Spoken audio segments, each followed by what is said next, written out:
Melvin is the rather successful owner of a chain of recording studios.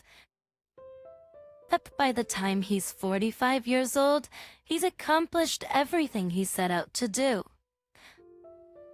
The business that brings in a good income, an expensive car, and a wife who is 15 years younger than him.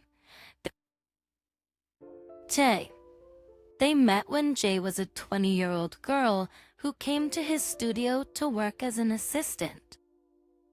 Melvin immediately took notice of her, a young, attractive woman who drove him crazy.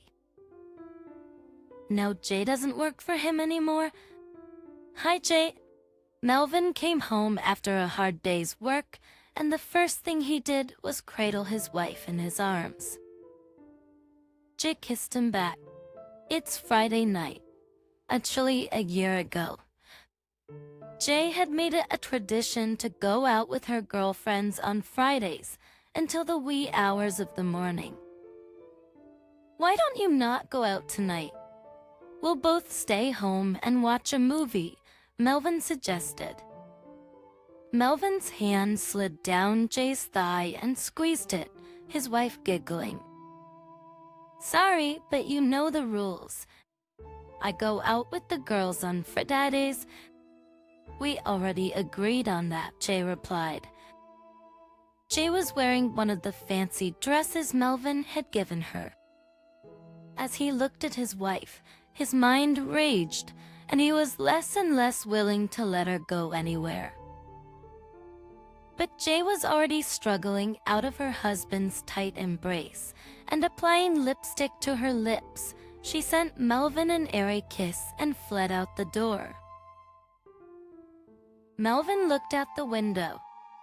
There was a black foreign car parked below, clearly waiting for his wife. After a moment, Jay got in the back seat and the car drove away. Melvin sighed tonight like any other Friday night he spent alone. It's already by morning. Melvin felt his wife crawl under the covers. She smelled faintly of tobacco, alcohol, and toothpaste. Later, Melvin was awakened by a few short beeps and vibrations that snapped him out of his sleep. His message from his friend, Kevin, popped up on the screen. He asked to meet, and preferably quickly. He wanted to borrow before his paycheck again. He's a prank, Melvin thought, so he texted him back to say he was ready to meet him this afternoon at the coffee shop. Melvin was already drinking coffee in the kitchen when a sleepy Jay walked in. So luxury and wraps of it. She had remnants of makeup under her eyes and some lipstick in the corners of her lips. She leaned over and kissed the top of her husband's head. He, in turn, put his arms around her legs and kissed her flat tummy. Morning. How was your walk last night? Asked Melvin. I was fine.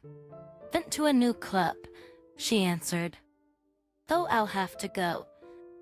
Melvin put the empty mug in the sink. Kevin seems to want to borrow money again. Jay grudgingly crinkled her face. She didn't like Kevin. When Melvin arrived at the cafe, his friend Kevin was already waiting for him there. There was a glass of wine on the table. Beat on the table in front of him. Isn't it a little early for wine? Melvin grinned and shook his friend's hand. It is just right. I'm trying to get up the courage for our conversation. Strange, thought Melvin. Throwing money was quite commonplace for Kevin, and he didn't need the courage to do it. What did he want to talk about? Will you order something for yourself? Kevin moved the menu toward Melvin, but he shook his head. Tell me what you asked him to do.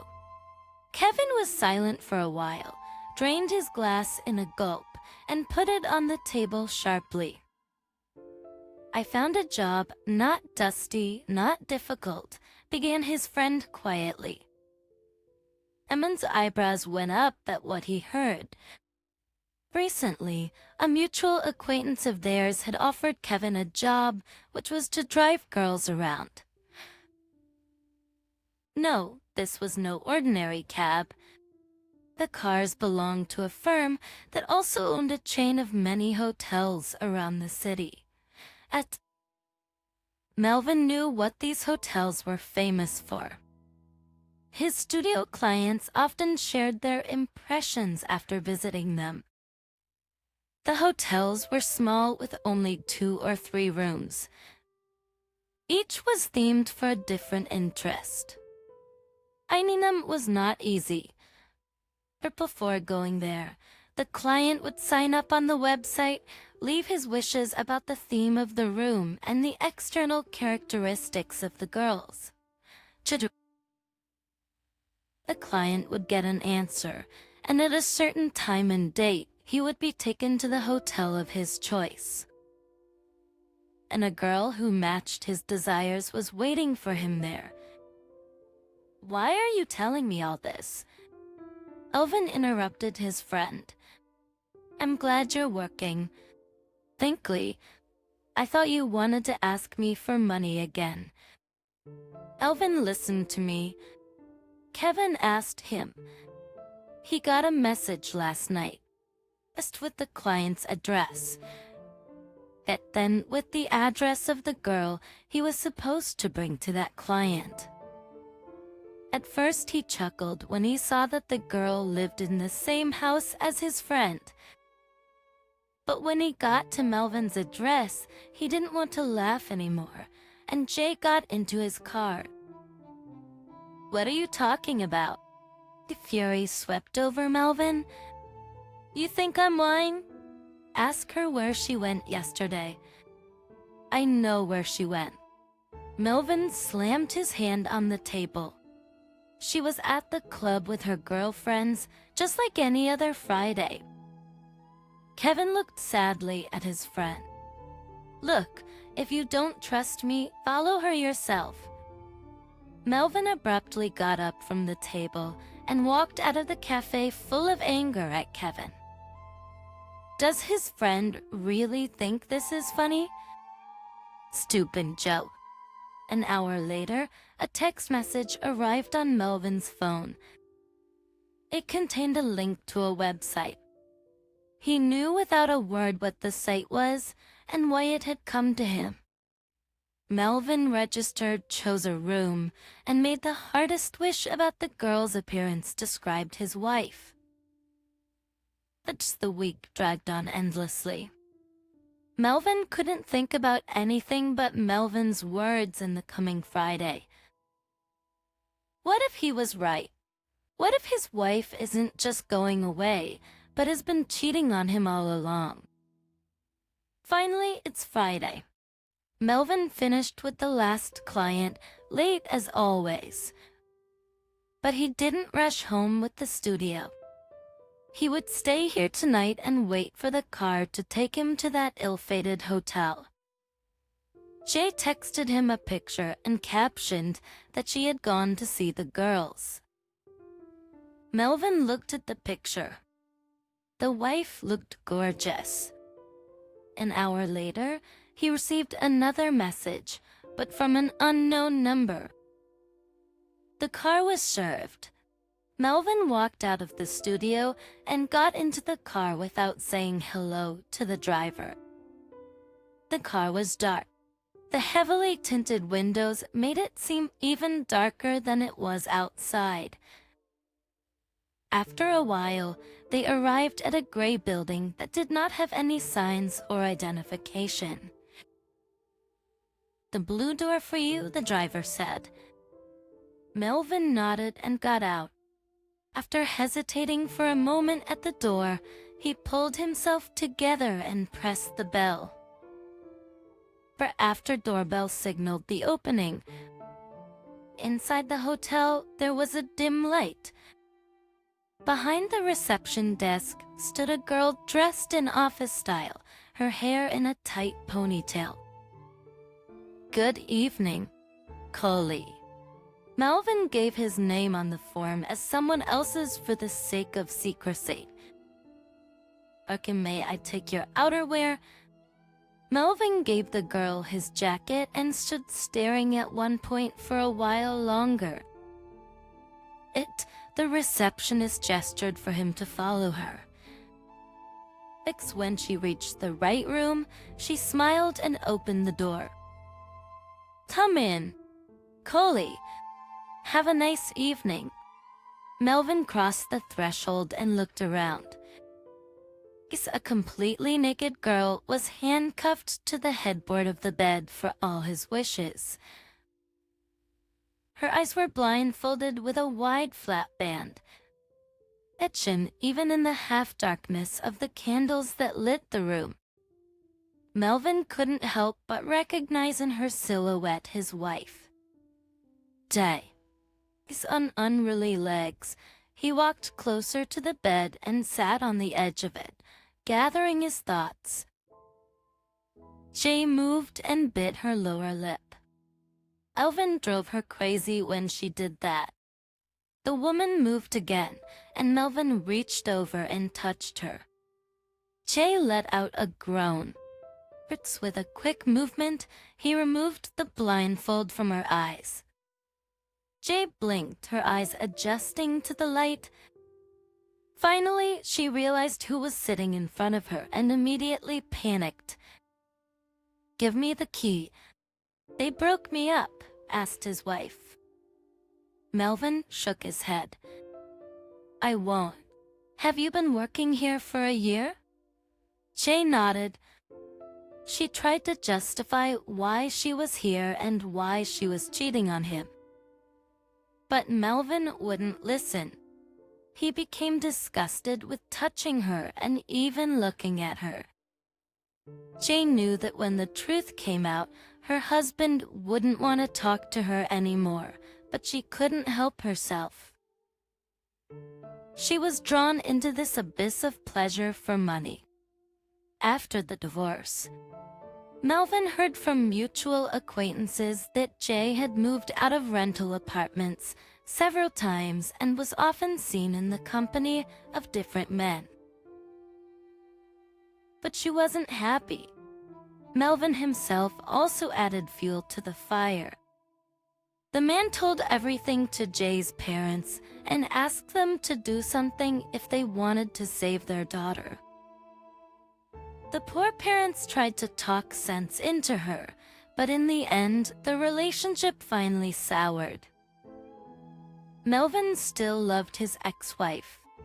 Strong feelings don't go away quickly, but he knew firmly that he could never let Jay into his life again, because cheaters like her had no place in his life. Curtis was 34 years old when he built a business and gained a pretty good financial position, and suddenly realized that he was lonely. All of his friends had long ago started families, or at least a steady relationship, and he still didn't have time. At first, he raised his business from scratch, then tried to stay afloat. But soon when things finally became more or less stable, the man tried to start a relationship, but things went from bad to worse. Mercenary girls who only wanted his money annoyed Curtis, and there were no others in his way.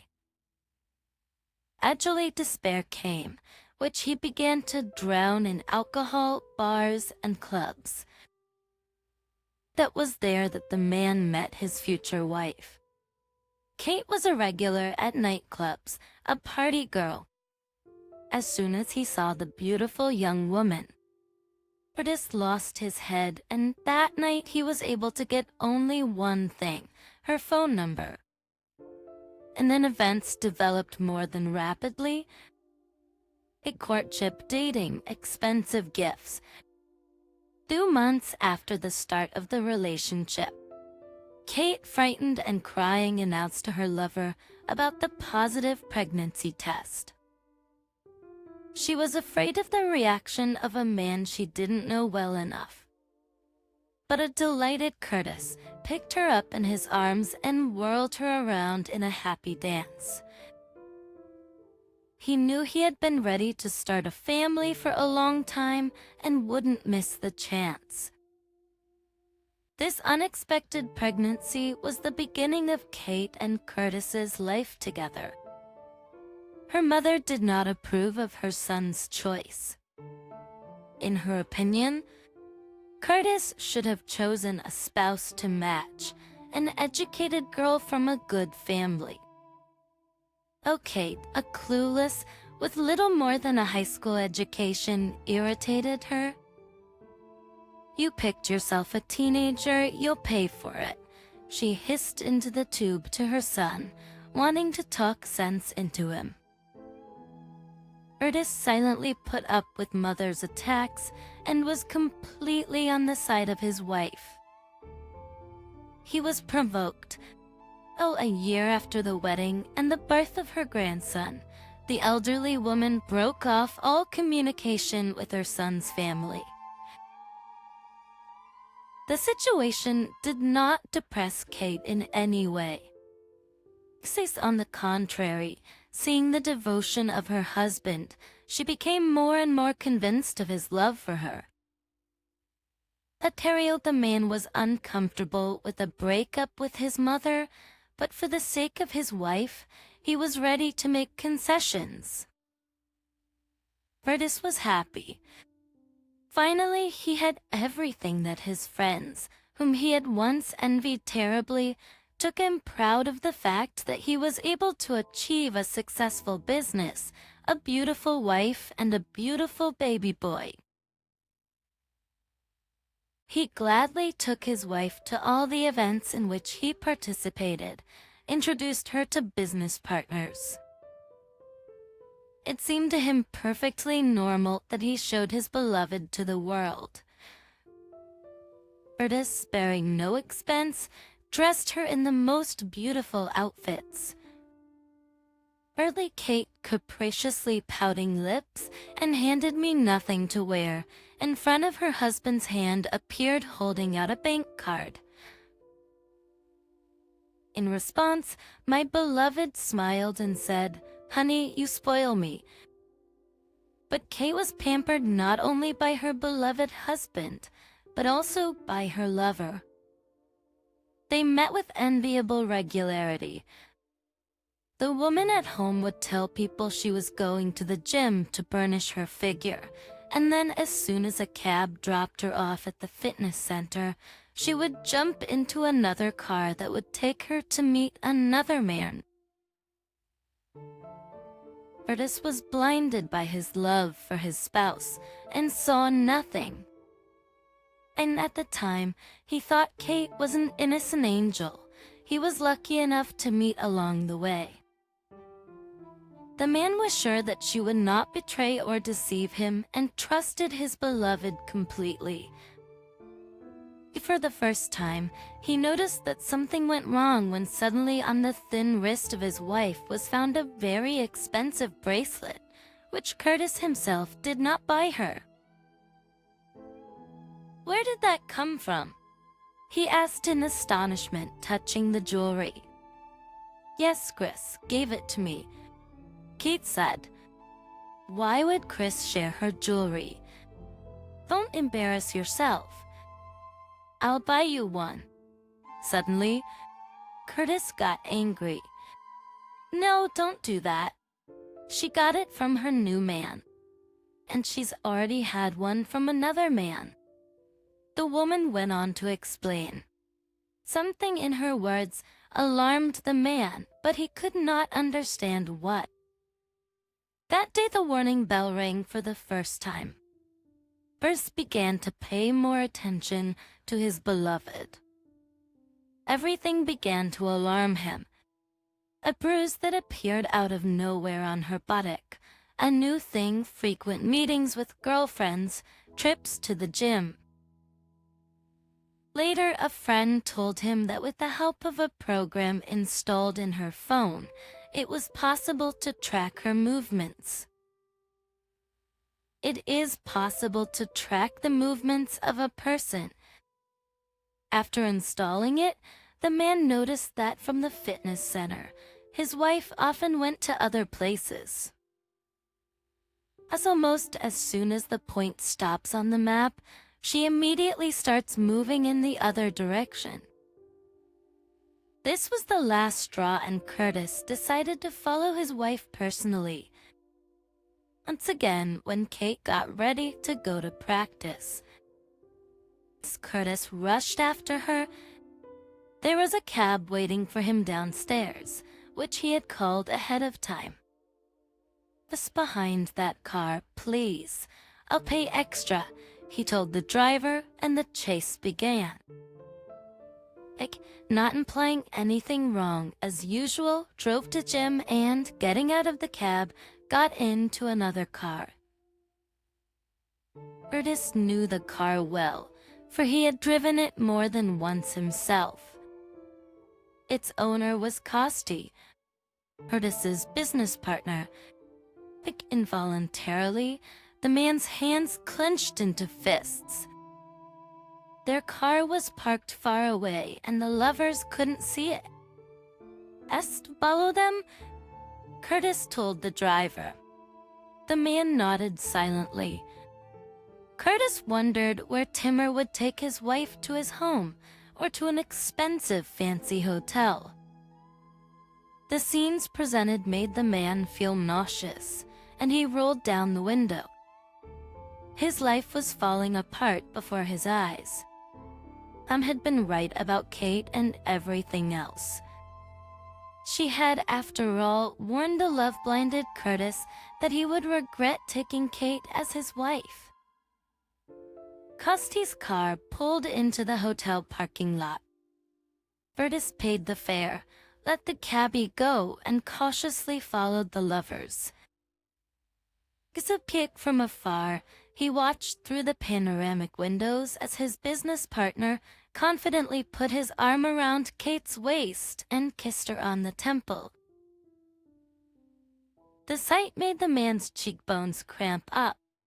The lovers left, and the deceived husband burst into the lobby. Just with a sharp movement, he put some bills on the front desk and asked what room the couple who had just left here were in. "I couldn't tell you," the receptionist mumbled. The boy was about 25. He was startled by Curtis, who looked visibly angry. "Real." He growled and pounded his fist on the countertop.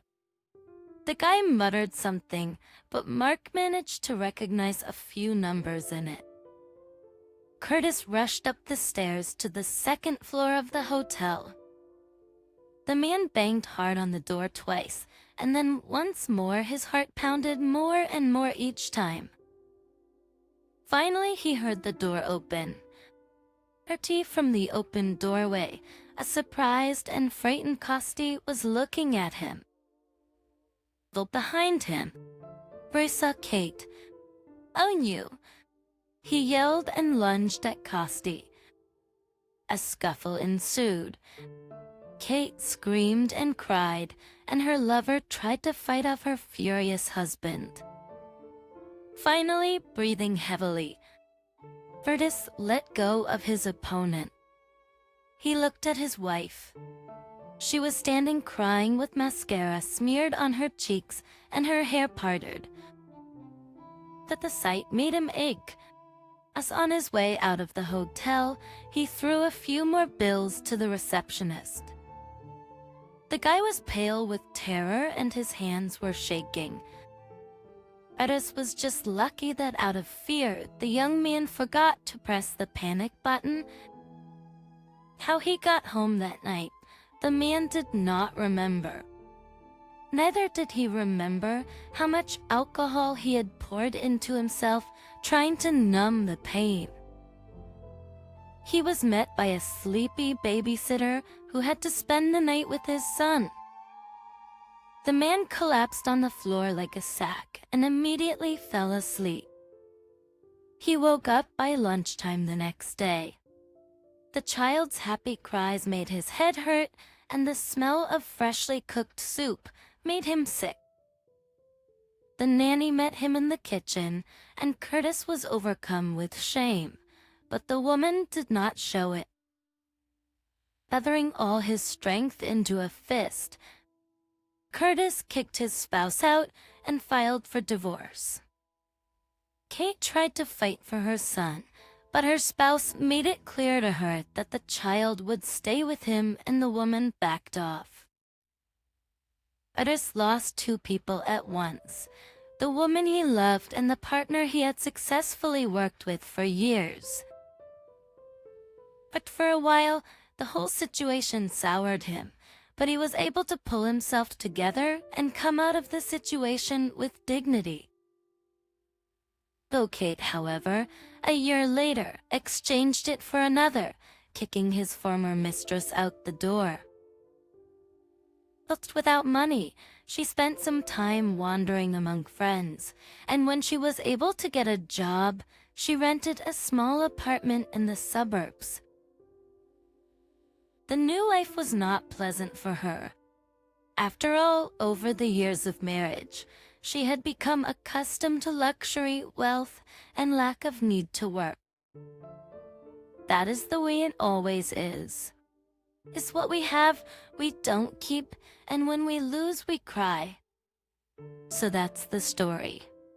Share in the comments